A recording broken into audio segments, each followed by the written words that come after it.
Bum bum bum bum bum bum bum bum bum bum bum bum. The Peter Dislike Show. Bum bum bum bum bum bum bum.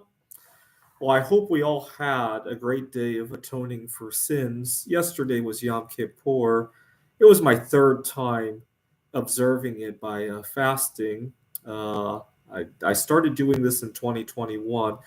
In the area of Phoenix that I live in, we have a lot of Jewish people, and I work with a lot of them. So I like to fast when other people are fasting as well because it builds some connectivity and it, uh, it really helps support each other. A lot of times I'm fasting by myself, and a lot of people don't really support it. But I noticed a big benefit. Yom Kippur is a much more extreme fast than the ones that I typically do.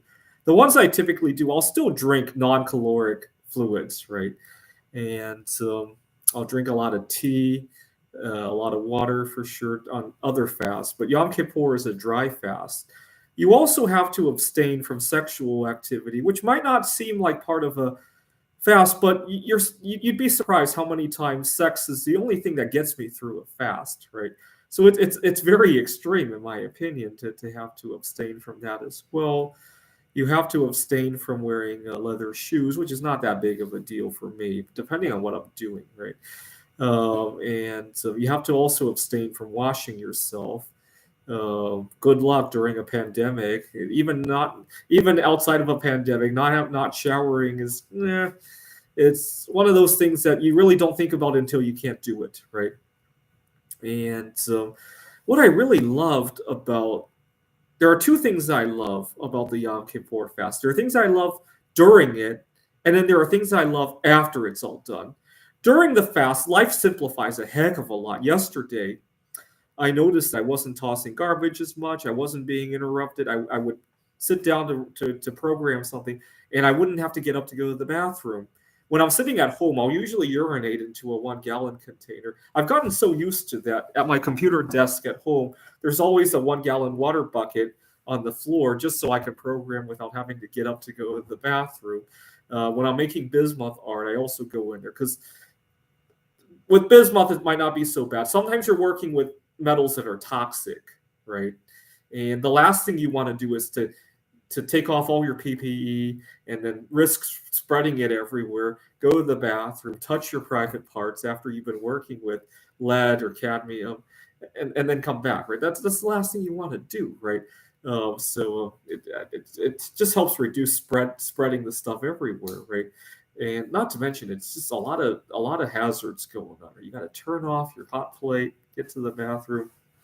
It's much easier to just go into a 1 gallon container. But yesterday, I didn't have to think about that at all. Didn't have a lot of garbage, and it's just really peaceful. I had more time to myself. I didn't have to cook, didn't have to clean up during the fast. That's the main benefit. But after the fast, everything becomes 10 times more enjoyable, right?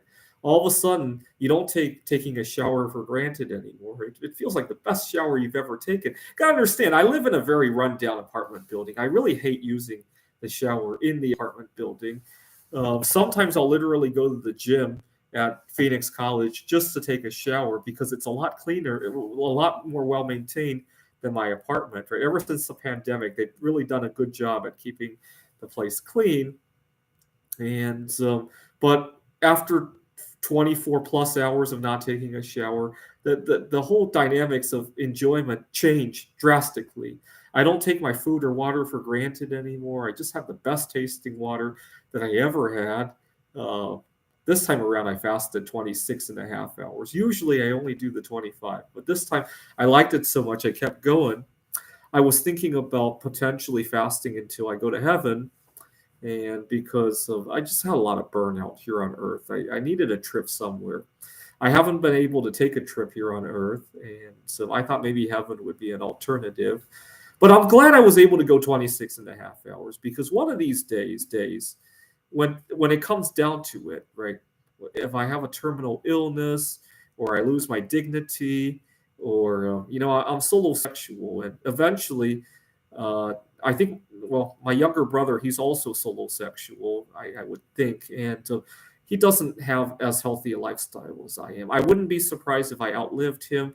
I'm certainly going to outlive my parents and everybody else, and eventually it's just going to be me. And if I get too lonely, the idea that I could Yom Kippur myself into heaven, that's kind of appealing to me in some ways, right? And so I'm glad I was able to do 26 and a half hours. So even though I'm not Jewish, I'm starting to see why this is such an important tradition for the Jewish community. It makes you recognize the value of all these things that you're sacrificing for that one day. And also, life is just a heck of a lot cleaner during that one day. And you can really atone for a lot of sins that way, right? So I encourage people to occasionally go on such a. You don't even have to do it on Yom Kippur, right? I would recommend even doing it more often than once a year, right? I'm thinking of doing it again on Evelina Falenta's birthday. She turns 44 years old, and four is a very unlucky number in Chinese, and I don't want her to have bad luck. So I'm going to take the bad luck for her by going on a dry fast for 36 hours next time. This is the Peter Dislike Show. Bum, bum, bum, bum, bum, bum, bum, bum, bum, bum, bum, bum. The Peter Dislike Show. Bum, bum, bum, bum, bum, bum, bum.